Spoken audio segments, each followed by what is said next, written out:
बिस्मिल्लाहिर्रहमानिर्रहीम। लास्ट हमने मैथमेटिक्स का एक टॉपिक पढ़ा था टेलर्स थ्योरम, और उसके अंदर थ्योरी भी बता दी गई और उसकी जो कुछ एग्जांपल्स के तौर पर कुछ क्वेश्चंस भी करा दिए गए। आज का जो हमारा टॉपिक है एल हॉपिटल्स रूल, इंतहाई इंपॉर्टेंट टॉपिक है, बहुत ही ज़्यादा इंपॉर्टेंट टॉपिक है और बहुत ही ज़्यादा इससे फ़ायदा होता है, काफ़ी ज़्यादा फ़ायदेमंद टॉपिक है। तो बहरहाल आज हम इसको डिटेल में पढ़ेंगे। सबसे जो अहम बात है, मैं इससे पहले भी ये कह चुका हूँ कि ये आपने जो क्वेश्चन सोल्व करते हैं, खास करके ये जो एल हॉपिटल रूल जो आज हम पढ़ेंगे, इसके क्वेश्चन तो कुछ भी नहीं है, लेकिन कमाल की बात यह है कि इंसान जो है उस टॉपिक को अच्छी तरह से पहले समझे, उसकी थ्योरी को सामने रखते हुए फिर क्वेश्चन को सोल्व करे, तो काफ़ी ज़्यादा उसको ये टॉपिक फ़ायदा देगा और उसको फिर इसका जो है एहसास होगा कि वाकई ये फ़ायदेमंद टॉपिक है। तो बहरहाल आज हम इसके बारे में पढ़ेंगे, एल हॉपिटल रूल के बारे में। और जैसा कि मैं आपको कहा कि थ्योरी और इसकी थ्योरी में बताऊँगा, फिर इसके बाद इसके कुछ क्वेश्चन हम करेंगे। तो सबसे पहले मैं आपको 3 बातें बताऊँगा और तीनों को आप नोट कर लीजिए। एक तो मैं इसके बारे में बताऊंगा कि इनडिटरमिनेट फॉर्म क्या होती है, दोबारा सुनिए, इनडिटरमिनेट फॉर्म क्या होती है। नंबर 2 इसके बारे में मैं ये बताऊंगा कि एल हॉपिटल्स रूल ये क्या है। नंबर 3 कि एल हॉपिटल्स रूल का कहना क्या है। 3 बातें हैं। तो सबसे पहले एक बात याद रख ली, पहले मैं टॉपिक को यहाँ नाम लिखता हूँ, फिर इसके बाद मैं आपको एक बात बताऊंगा कि एल हॉपिटल रूल असल में इसकी काफ़ी ज़्यादा प्रोनाउंसिएशन आई है और काफ़ी इसकी स्पेलिंग आई हुई है। तो बहरहाल आप इसको थोड़ा नोट कर लीजिए ताकि आपको फ़ायदा हो जाए। और ये हैं कौन, फ्रेंच साइंटिस्ट, और फ्रेंच में इसका क्या नाम है, सब चीज़ आप यहाँ पर नोट कर लीजिए, छोटी छोटी सी मैं लिख देता हूँ यहाँ पर। तो पहले तो जो सही मेजर स्पेलिंग है वो क्या आती है, वो एल हॉपिटल।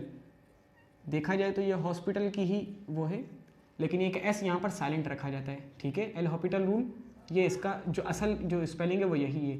काफ़ी जगह आप ये देखेंगे कि एस की जगह पर क्या होगा, कुछ भी नहीं होगा, बल्कि HOP डायरेक्ट आ जाएगा। और फ्रेंच लैंग्वेज में इसको कहते हैं लॉपिटल,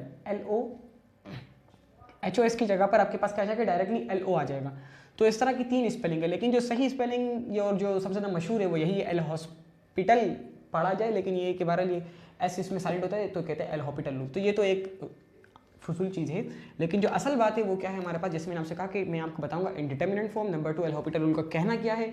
नंबर 3 का एल हॉपिटल रूल ये है क्या चीज़। तो नोट कर लीजिए सबसे पहले इंडेफिनिट फॉर्म के बारे में कि इंडेफिनिट फॉर्म ये होती क्या है। तो एक बात आप याद रखिए कि इंडेफिनिट फॉर्म कहते हैं कि कोई भी फंक्शन, जैसे नॉर्मली तो हम जब एल हॉपिटल रूल पढ़ रहे हैं तो उसमें ये कहा जाता है कि कोई भी 2 फंक्शंस, तो बहरहाल कोई भी 2 अलग अलग फंक्शन, कोई भी 2 डिफरेंट फंक्शंस, वो आपको क्या दे रहे हो, वो रिड्यूस हो जाएं 0/0। इस तरह लिख लीजिए आप इसको कि वो रिड्यूस हो जाते हो 0/0 या फिर इन्फिनिटी फॉर्म। कोई भी 2 फंक्शन, उसका जब आप आंसर निकालते हैं तो वो जैसे ये अलग फंक्शन होगा, ऊपर कोई ना कोई फंक्शन होगा, फंक्शन 1 लिख देता हूँ मैं यहाँ पर समझाने के लिए, और ये फंक्शन 2, इस तरीके से ये भी फंक्शन 1 और ये फंक्शन 2। तो 2 फंक्शन वो रिड्यूस हो जाते हैं अगर आप डायरेक्टली उसको सॉल्व करते हैं। किसी भी 2 फंक्शन को डायरेक्टली सॉल्व करें तो वो 0/0 या फिर इन्फिनिटी फॉर्म में चले जाते हैं। लेकिन उसके पास क्या होता है, वो एग्जिस्ट कहते हैं कि जाहिर खारिज में, यानी कि आपकी जो बाहर जो चीज़ें हैं खारिज में, या एग्जिस्ट आपको मालूम भी होगा एग्जिस्ट किसे कहते हैं। तो एग्जिस्ट के अंदर एक होता है जहन में किसी चीज़ का मौजूद होना, एक होता है जहन से बाहर जिसको आप देख सकते हैं, लेकिन उसके एग्जिस्ट के अंदर क्या होता हो कि वो चीज़ उसके पास कोई डेफिनेट वैल्यू हो, उसके पास एग्जिस्ट में कोई डेफिनेट वैल्यू हो, तो उसको क्या कहते हैं, इनडिटरमिनेट फॉर्म कहते हैं। यानी ये कहा जाए कि वो अंडर फाइंडिंग फॉर्म्स। मैं यहाँ लिखता भी हूँ इनडिटरमिनेट फॉर्म, दोबारा मैं इसको रिवाइज करता हूँ, इनडिटरमिनेट फॉर्म ये होती क्या है, इसको ये कह सकते हैं हम अंडर फाइंडिंग फॉर्म्स।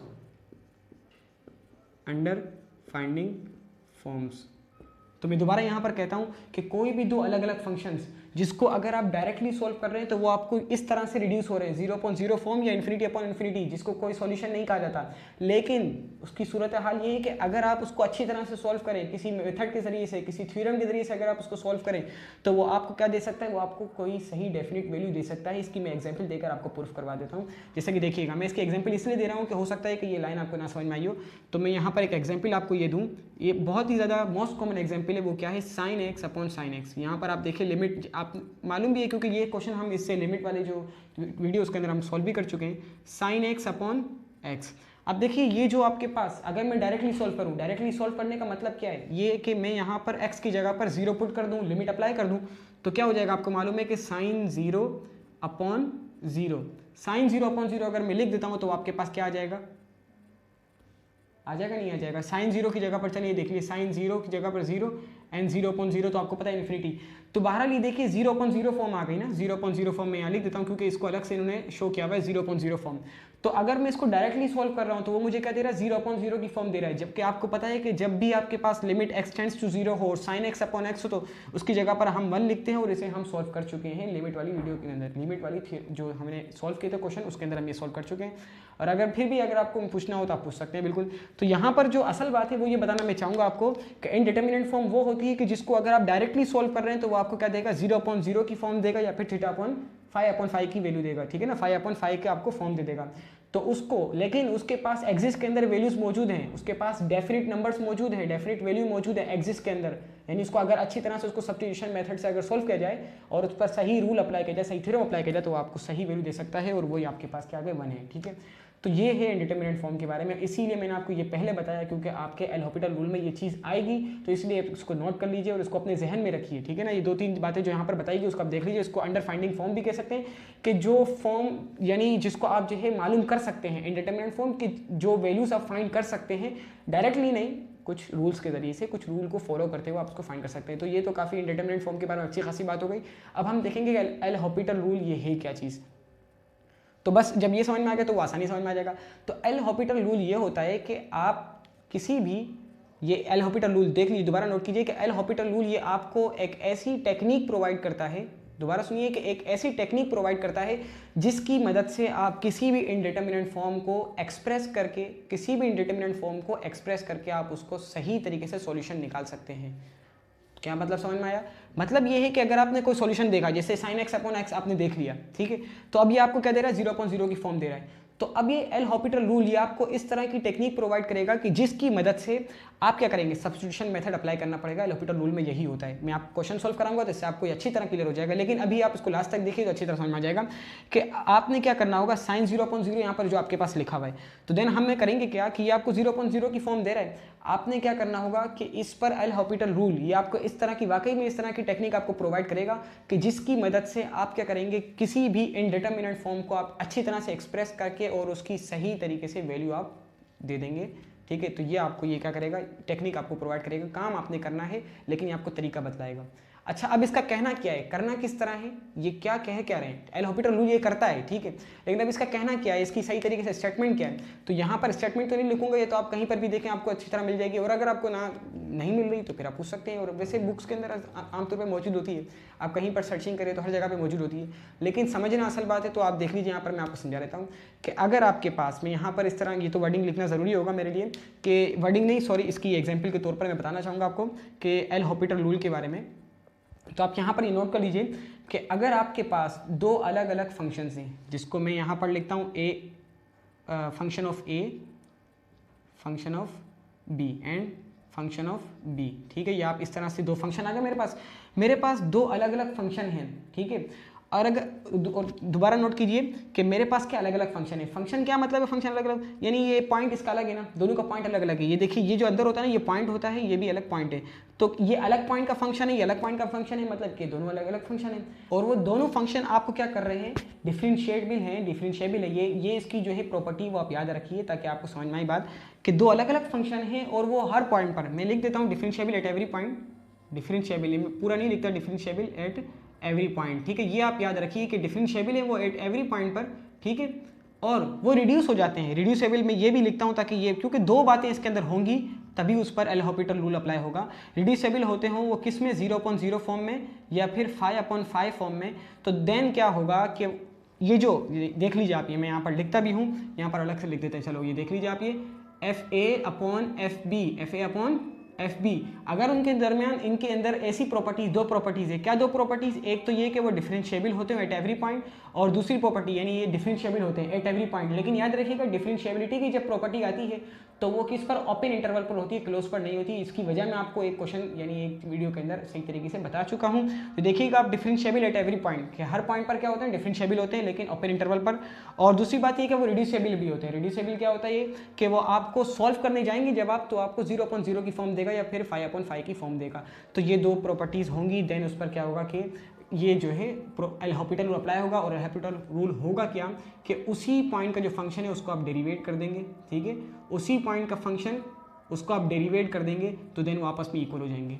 यानी इसकी कुछ भी लिमिट हो, दोबारा सुनिए कि इसकी कुछ भी लिमिट होगी, ये अब हमने ये तो आपको समझ में आ ही गया होगा, इसको बस सुन लीजिए अच्छी तरह से कि उसकी कुछ भी, दोनों की कुछ अलग अलग, दोनों की अलग अलग लिमिट हो, कोई हमें उससे लेना देना नहीं है। लेकिन होगा क्या कि अगर उनके दरमियान ये दो प्रॉपर्टीज़ हैं तो देन होगा क्या कि उसकी जो फंक्शन है, ये जो फंक्शन आपके सामने दिए गए हैं उसका डेरिवेट जैसे function of A function of B लिखा हुआ है, तो उसका डेरिवेट क्या होगा, फंक्शन ऑफ ए का डेरिवेट फंक्शन ऑफ बी का डेरिवेट, ये दोनों आपस में बराबर हो जाएंगे। और ये होगा, पक्का होगा, देख लीजिए आप, इसको समझ में आ जाएगी आपको बात। बस आप ये क्वेश्चन देखिए तो इंशाल्लाह आपको ये बात क्लियर हो जाएगी। और अगर आपको यहाँ से लेकर यहाँ तक जो हमने जो 3 बातें आपको बताई हैं, अगर ये ना समझ में आई तो आप बिल्कुल पूछ सकते हैं, हो सकता है कि ना समझ में आई हो तो, लेकिन ये कि आप पूछ सकते हैं दोबारा। अगर मैं आप बोले तो इसको रिवाइज कर देता हूँ एक तरीके से कि एल हॉपिटल रूल ये क्या है। सबसे पहले हमने उसकी प्रोनाउंसिएशन, इसकी स्पेलिंग हमने पढ़ी, ठीक है, और इसको फ्रेंच में क्या कहते हैं, लॉपिटल कहते हैं। तो ये तो एक बात हो गई। दूसरी बात ये कि देखिए हमने ये कहा कि सबसे पहले इंडिटरमिनेट फॉर्म पढ़ेंगे।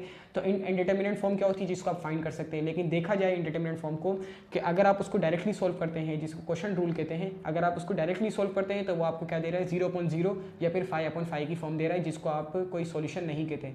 तो देन आपने करना क्या होगा कि उसके पास कोई ना कोई एग्जिस्ट के अंदर वैल्यू होगी, तो आप वो क्या करेंगे, उसको सॉल्व करेंगे, ठीक है ना। सॉल्व किस तरह करेंगे, सब्स्टिट्यूशन मेथड को करेंगे, सब्स्टिट्यूशन मेथड को सॉल्व करेंगे।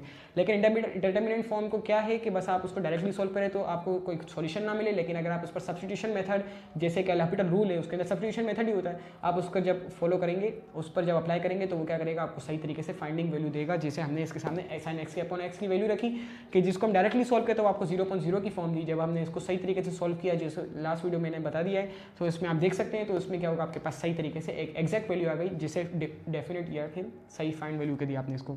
और दूसरा मैंने आपको बताया कि ये होता क्या है, तो ये तो प्रोवाइड करता है एक टेक्निक को, जिसकी मदद से आप क्या करते हैं, किसी भी इंडिटरमिनेट फॉर्म को एक्सप्रेस कर देते हैं और इसके सही तरीके से एग्जैक्ट पॉइंट आप बता देते हैं। तो ये तो होता क्या है और ये क्या करता है, ये भी आपके सामने आ गया कि अगर आपके पास कोई फंक्शन दो ऐसे हैं जो हर पॉइंट पर डिफरेंशिएबल हैं, ठीक है, हर पॉइंट पर डिफरेंशिएबल हैं और वो रिड्यूस हो जाते हैं 0.0 या फिर 5/5 की फॉर्म में, तो देन होगा क्या कि उन दोनों फंक्शन कोई किसी भी पॉइंट पर हो, उसकी कुछ भी लिमिट हो, वो इक्वल होंगे अपने डेरिवेट के, ठीक है। कोई भी दो फंक्शन होंगे, कोई भी लिमिट होगी, वो अपने डेरिवेट के इक्वल आ जाएंगे।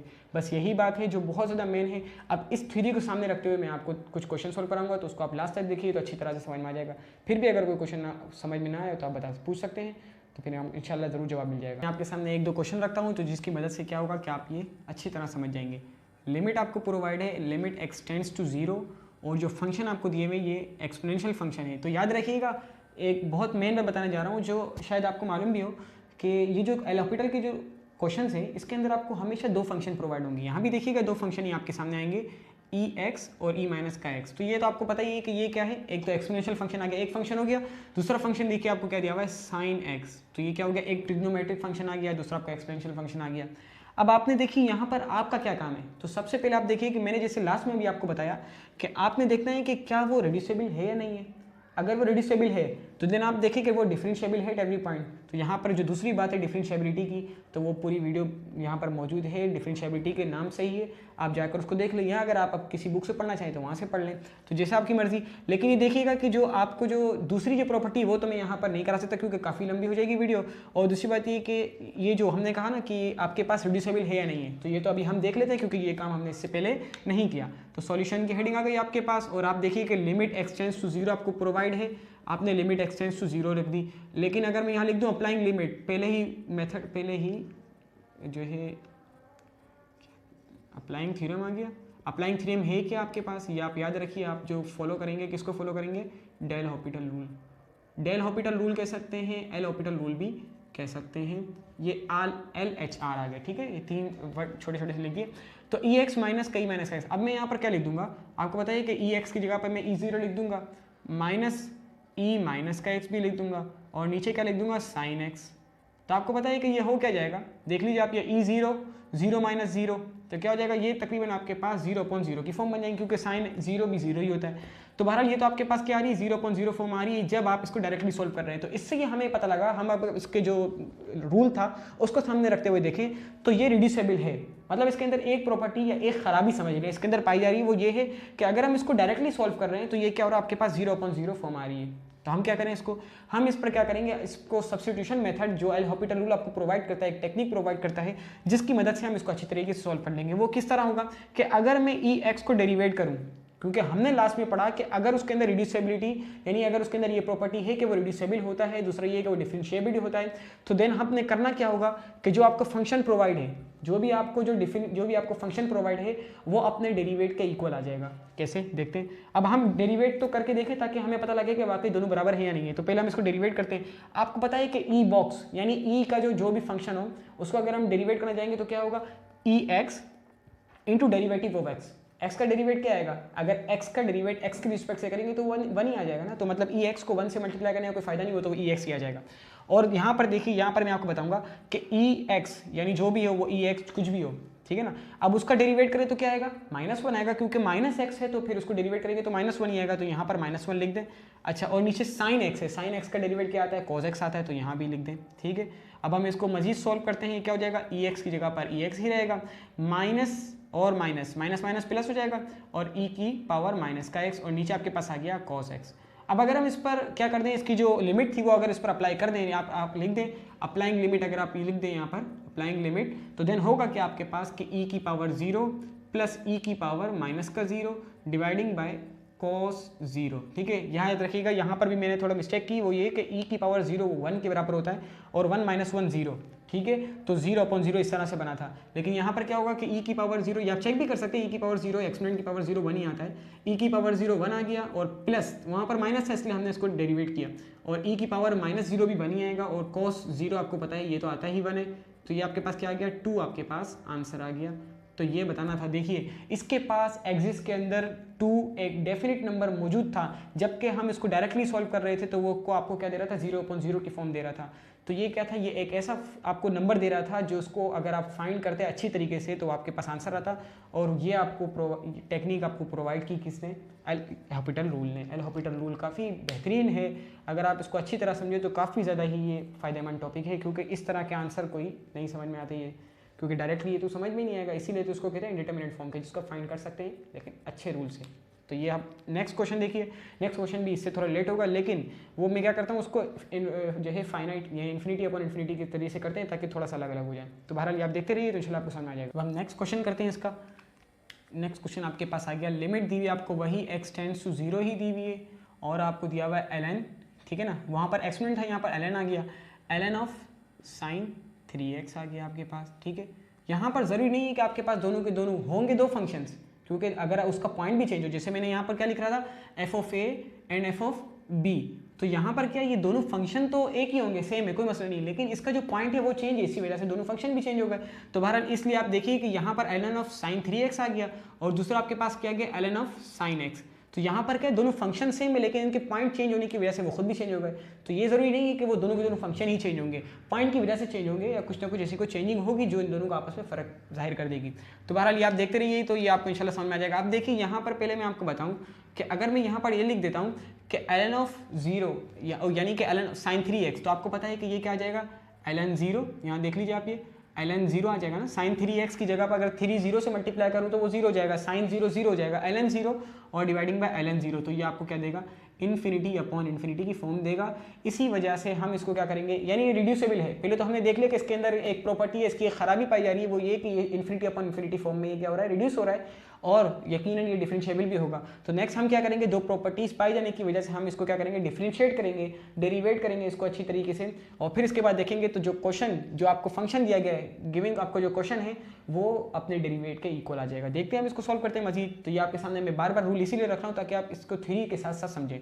तो बहरहाल क्या गया, अब हम इसको मजीद अच्छी तरह से सॉल्व करेंगे और इस पर प्रॉपर्टीज अप्लाई करेंगे। वो क्या है, यकीनन आपको पता होगा, ये एक ही है, सब्स्टिट्यूशन मेथड हम इसको सॉल्व करते हैं। तो ln ऑफ साइन x, अब देखिए अगर मैं इसको डेरिवेट करता हूं तो क्या हो जाएगा आपके पास, देखिए इसके अंदर एक बात याद रखिएगा कि अलग अलग डेरिवेट करते हैं, ठीक है। तो ln ऑफ साइन 3x क्या होगा, 1 अपॉन साइन 3x, यानी ln ऑफ जो भी हो, ln बॉक्स का डेरिवेट करते हैं तो 1 अपॉन बॉक्स, 1 अपॉन बॉक्स मतलब ये कि जो भी जो आपको पॉइंट है 1 upon box into derivative of box. Sine 3x का क्या आ जाएगा, साइन 3x का जब हम सॉल्व करते हैं तो पहले आएगा cos 3x इंटू 3, यानी 3 cos 3x, ठीक है, 3 cos 3x, और ये आपके पास क्या आ जाएगा, ln साइन x का वही 1 अपॉन साइन x, और ये आपके पास क्या आ जाएगा, अच्छा इसको थोड़ा सा ऊपर लिख लें ताकि क्या हो जाएगा, अच्छी तरीके से समझ में आ जाए, 3 cos 3x, और यहाँ पर 1 अपॉन साइन x, और साइन x का डेरिवेट क्या आ जाएगा, नॉर्मली cos x आ जाएगा। तो ये जो फंक्शन है देखिएगा, मैं अगर इसको इस तरीके से लिख दूँ यहाँ पर ताकि आपको अच्छी तरह समझ में आ जाए, 3 cos 3x dividing by sin 3x और होल उसका आगे तरीके से cos x upon sin x। तो ये वाला जो नंबर होगा यानी फोर्थ ये 1 के पास चला जाएगा और ये जो 2 होगा यानी 3 होगा ये 2 के पास चला जाएगा, आपस में मल्टीप्लाई हो जाएंगे ना।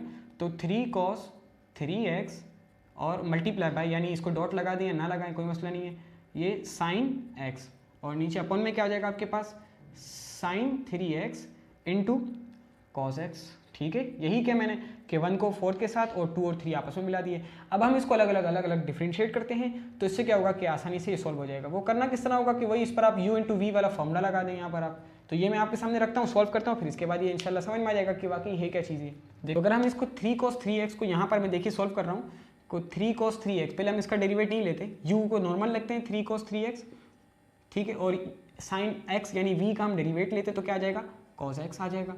ठीक है, और फिर इसके बाद प्लस का साइन आता है, लेकिन यहाँ पर माइनस खुद ब खुद हो जाएगा। वो किस तरह कि cos यानी 3 cos 3x है ना, यहाँ पर आप देख लीजिए अलग से, ताकि 3 cos 3x का जब हम डेरिवेट लेंगे तो पता है cos का क्या आएगा माइनस साइन आ जाएगा, तो क्या हो जाएगा -3 sin 3x। ठीक है, ये आ गया। और फिर इसके बाद 3x का यानी जो एंगल होगा उसका भी डेरिवेट लेंगे तो वो 3 आ जाएगा, तो यह क्या आ जाएगा -9 sin 3x। ठीक है, तो 3 cos 3x का क्या आ जाएगा माइनस का प्लस माइनस तो माइनस हो जाएगा, तो माइनस का 9 sin 3x। इसको अगर ना समझ में आए तो इसको थोड़ा जो है स्लो करके आप देख लीजिएगा तो अच्छी तरह समझ में आ जाएगा। और फिर इसके बाद sin x यानी जैसे हमने पहले v का डेरिवेट लिया था तो अब हम v को हम नॉर्मल रखेंगे क्योंकि हमने u का डेरिवेट ले चुके हैं। तो sin x क्या आ जाएगा आपके पास cos x आ जाएगा, सॉरी sin x को sin x आ जाएगा क्योंकि मैंने अभी भी कहा कि इसको हम नहीं तंग करेंगे, ये आपके पास आएगा अपनी जगह पर। और नेक्स्ट यहाँ पर आप क्या करेंगे sin 3x को ऐसे ही रख दें। ठीक है, sin 3x को आप ऐसे ही रख दें या फिर sin 3x का डेरिवेट लेने कोई मसला नहीं है। sin 3x का आप क्या कर दें ऐसे नॉर्मल रख दिया, cos x की जगह पे आपने क्या कर दिया माइनस का sin x कर दिया। तो बेहतर ये होगा कि ताकि दोनों एक sin x अपनी जगह पर रहें तो इसलिए ये कर देते हैं, cos x को नॉर्मल रख दें। ठीक है, और sin 3x की जगह पर आप क्या कर दें उसको जो है डेरिवेट ले लें। तो डेरिवेट लेने से क्या आ जाएगा cos 3x इंटू 3 यानी 3 को पहले ले लें क्योंकि एंगल का भी डेरिवेट आएगा ना, जिस तरह यहाँ पर आपने लिया था तो 3 को मैंने शुरू में ही ले लिया।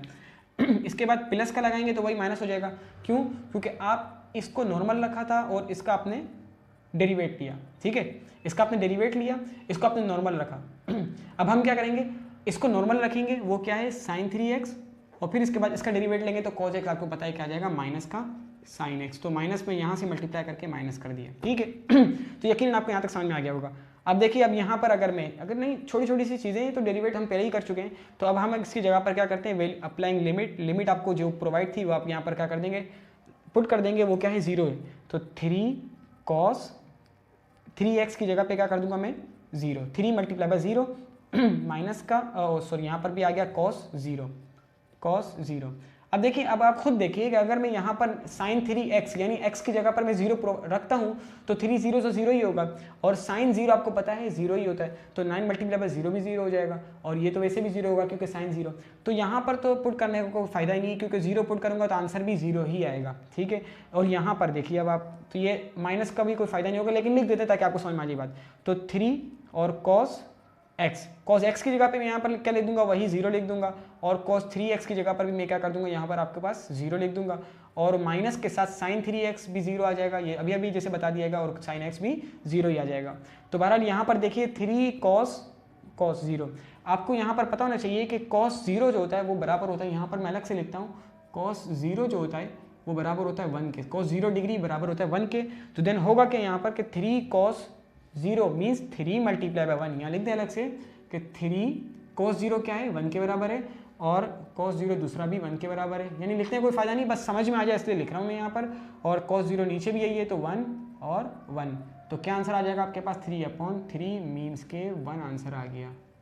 पहले का आंसर 2 आया था, अब आंसर आया 1, जबकि हमने डायरेक्टली जब उसको सॉल्व किया तो आपके पास इन्फिनिटी फॉर्म आ रही थी। तो इसी वजह से उसके अंदर ये प्रॉपर्टी खराबी पाई जाने की वजह से हमने उस पर एल हॉपिटल रूल अप्लाई किया। एल हॉपिटल रूल करता क्या है कि अलग अलग उसको डेरिवेट करते जाएं और उसके ऊपर यानी सब्स्टिट्यूट करते जाएं। ठीक है ना, अगर हो सकता है कोई क्वेश्चन मैं आपको ये टॉपिक इंशाल्लाह दूसरे वीडियो के अंदर भी कंप्लीट करूंगा, उसके और क्वेश्चन मजीद सॉल्व करवाने की कोशिश करूंगा अगर वक्त मिला तो। बहरहाल ये देखिए कि आपने क्या करना होगा इसको कि एक बात आप जनरल बात याद रख लीजिए कि आपने सबको एक तो अलग अलग डेरिवेट करना होगा और इसी को हॉपिटल रूल कहते हैं। और ये कि अगर कहीं पर क्या हो कि आपको टेंजेंट की जगह पर sine x upon cos x अगर आप लिखना पड़े तो वो भी आप लिखें, और कभी आपको इस तरह भी करना पड़ेगा कि कॉट एक्स की जगह पर आपने cos x upon sine x लिखना पड़ेगा। तो मतलब ये कि आपको वहाँ पर सब्स्टिट्यूट भी यानी कि करना पड़ेगा इसके अंदर, और दूसरी बात सब्स्टिट्यूशन मेथड भी अप्लाई होगा और उसको अलग अलग डेरिवेट भी करना होगा। अलग अलग डेरिवेट करना तो ये तो आपके सामने रख दिएगा, लेकिन अब तक कोई सब्स्टिट्यूशन मेथड आया नहीं है, लेकिन आएगा तो हम उसको जरूर सॉल्व करेंगे। हो सकता है कि नेक्स्ट वीडियो के अंदर भी एल हॉपिटल रूल ही पढ़ें। तो अगर आपको ये टॉपिक समझ में आया हो तो आप ज़रूर इसको लाइक कीजिए, शेयर कीजिए और चैनल को सब्सक्राइब कीजिए। बहुत बहुत शुक्रिया देखने के लिए, जज़ाकुमुल्लाह खैरा।